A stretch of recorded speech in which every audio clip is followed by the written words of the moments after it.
দুলাল কাকা, আজ এই বৃষ্টির মধ্যে তুমি কেন রিক্সা চালাচ্ছ?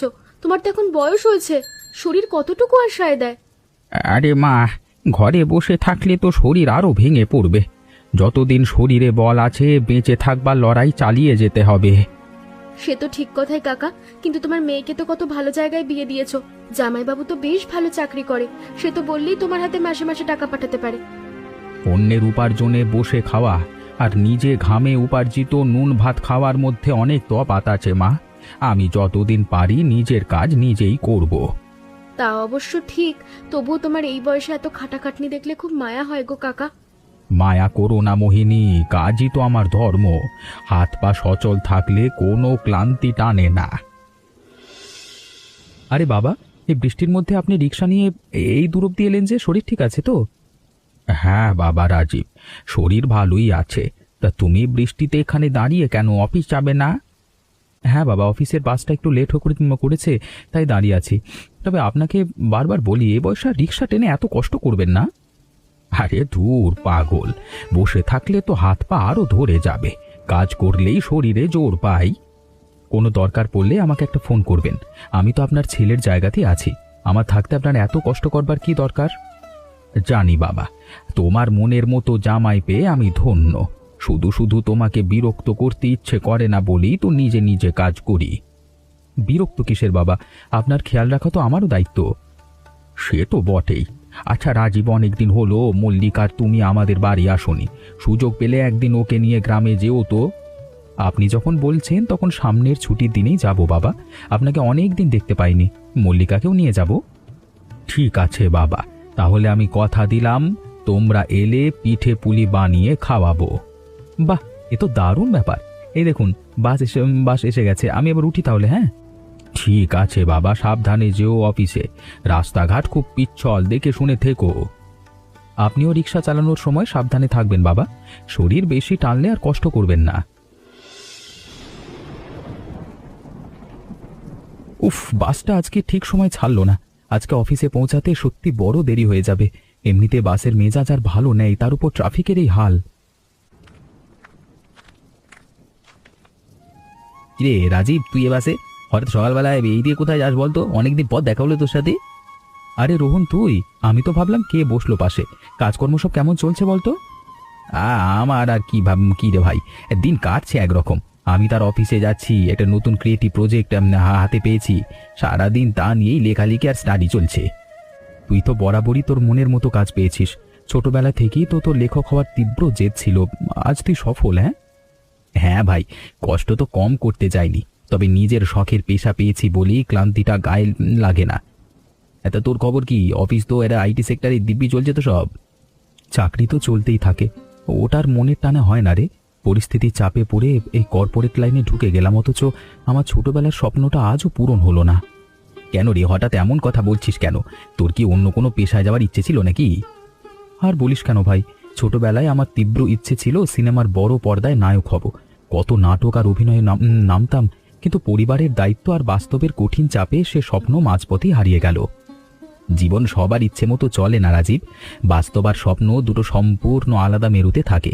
তুই তো এখন ভালো সংস্থায় ভালো পদে আছিস, সেটেল তো বটেই। সেটেল হওয়া মানে কি মনের শান্তি পাওয়া রে? ভেতরে ভেতরে একটা না পাওয়ার আক্ষেপ তো ঠিকই থাকে। তুই তো কলমের জাদুকর, মানুষের মনের না বলা কথাগুলো বুঝবি। তা ঠিক বলেছিস, মানুষের সুপ্ত ইচ্ছেগুলো যখন দমবন্ধ হয়ে মরে যায় তখন কষ্টের সীমা থাকে না। তবে বর্তমানটাকে মেনে নিয়েই তো আমাদের বাঁচতে হয়, তাই না? সেটাই তো একমাত্র রাস্তা। যা হতে পারলাম না তা নিয়ে আফসোস করে কি লাভ বলতো? এই তো জীবন চলছে নিজের ছন্দে। চল ভাই, আমাদের গন্তব্য চলে এসেছে, মনে হচ্ছে এখানেই নামতে হবে আমাদের। হ্যাঁ ঠিক বলেছিস, চল আর দেরি না করে দ্রুত নেমে পড়া যাক।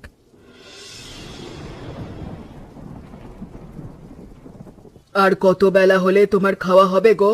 কখন থেকে বলছি একটু হাত মুখ ধুয়ে নাও, রান্না বান্না সব শেষ।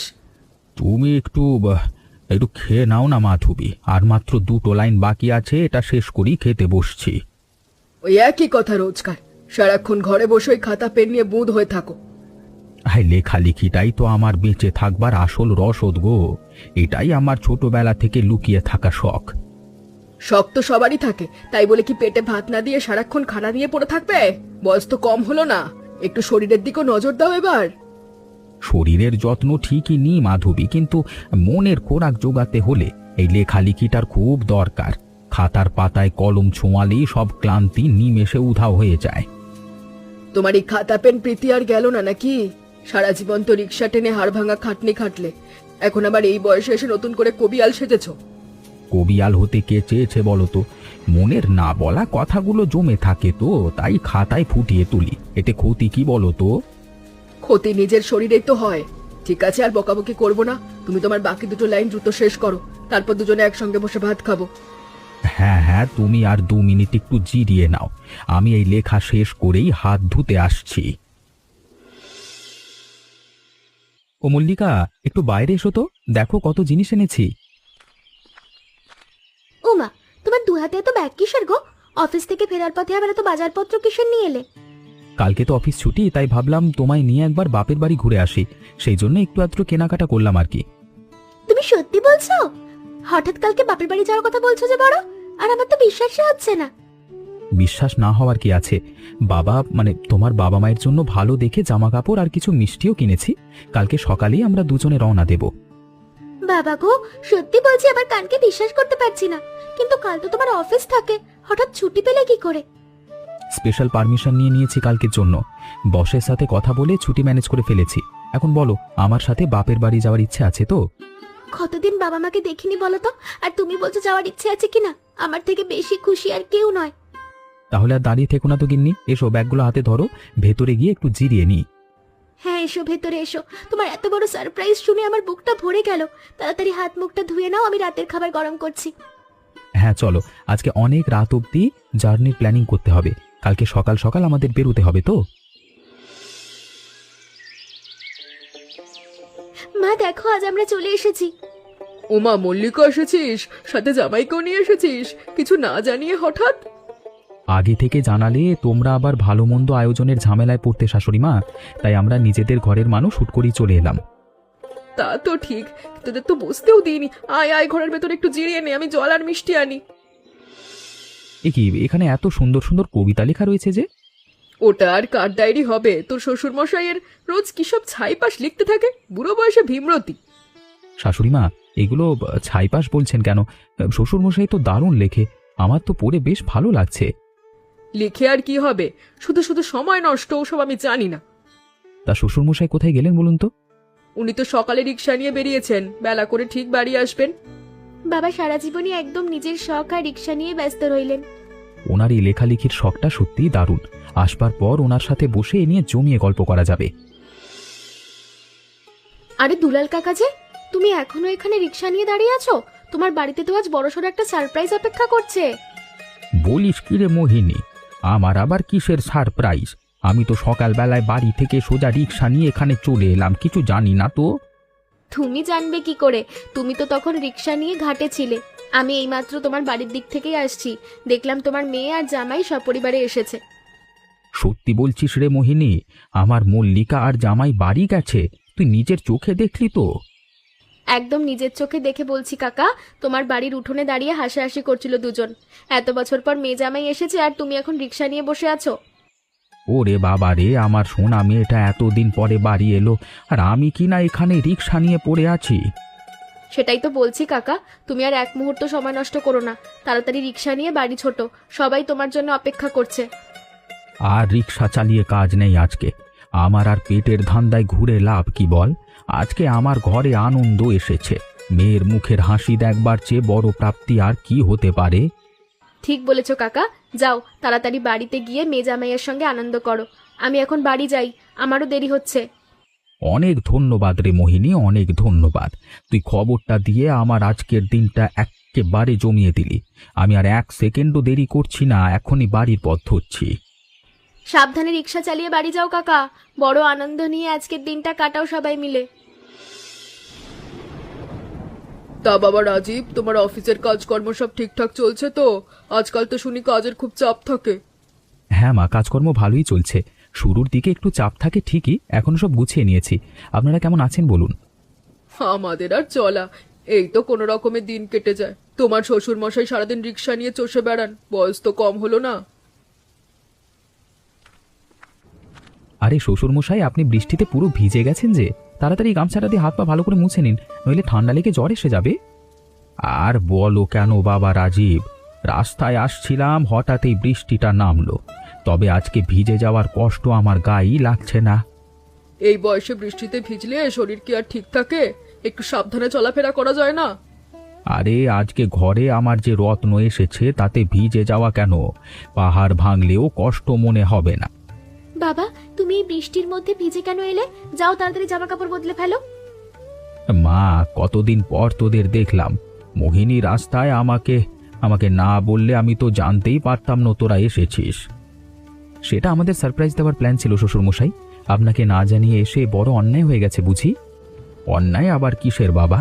আজকে আমার জীবনের সবচেয়ে বড় আনন্দের দিন, তোদের পেয়ে আমার সব ক্লান্তি নিমেষে উধাও হয়ে গেছে। আচ্ছা শ্বশুরমশাই, একটা কথা অনেকক্ষণ ধরে ভাবছি, আপনি কি নিয়মিত লেখালেখি করেন? ওই ডায়েরির কবিতাগুলো পড়ে আমি তো সত্যি অবাক হয়ে গেছি। হ্যাঁ, ওসব আর কিচ্ছু না বাবা, ছোটবেলা থেকে একটু লেখবার শখ ছিল, ভেবেছিলাম এই লেখালেখিকেই জীবনে বড় কিছু বানাবো। তাহলে সেই পেশায় গেলেন না কেন? আপনার লেখার হাত তো দারুণ পাকা। কপালের ফের আর পরিস্থিতির চাপে যে স্বপ্ন পূরণ হয়নি বাবা, পেটের টানে রিক্সা চালাতে হলো, আর এই লেখাগুলো শুধু শখের বশেই খাতার পাতায় বন্দি থেকে গেল। এতে আফসোস করবার কিছু নেই শ্বশুরমশাই, আপনি মনের টানে লিখে যান, এটাই তো সবচেয়ে বড় শিল্প।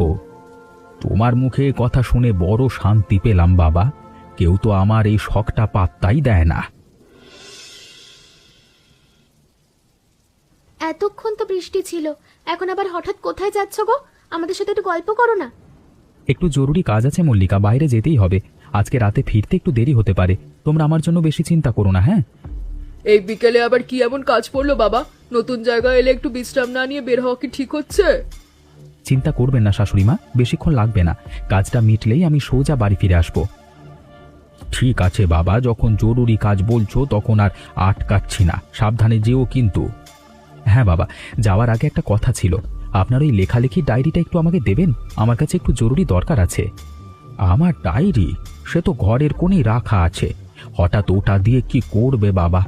ওখানে তো শুধু কিছু এলোমেলো পংক্তি আর কবিতার কাঁচা হাত রয়েছে। ওটা একটু দেখবার দরকার আছে শ্বশুরমশাই, আপনি বিনা দ্বিধায় আমাকে দিন না, আমি আসবার সময় ডায়েরিটা ঠিক ফিরিয়ে দেব। খাতার মধ্যে এমন কি গোপনীয় জিনিস আছে গো যে যাওয়ার সময়টা নিয়ে যেতে হবে? সেটা এখন বলবো না গিন্নি, সময় সব জানতে পারবে, আপাতত শুধু ডায়েরিটা আমার হাতে দাও। ঠিক আছে, তবে সাবধানে থেকো, আর সাথে ছাতাটা অন্তত নিও, আকাশে মেঘের যা অবস্থা।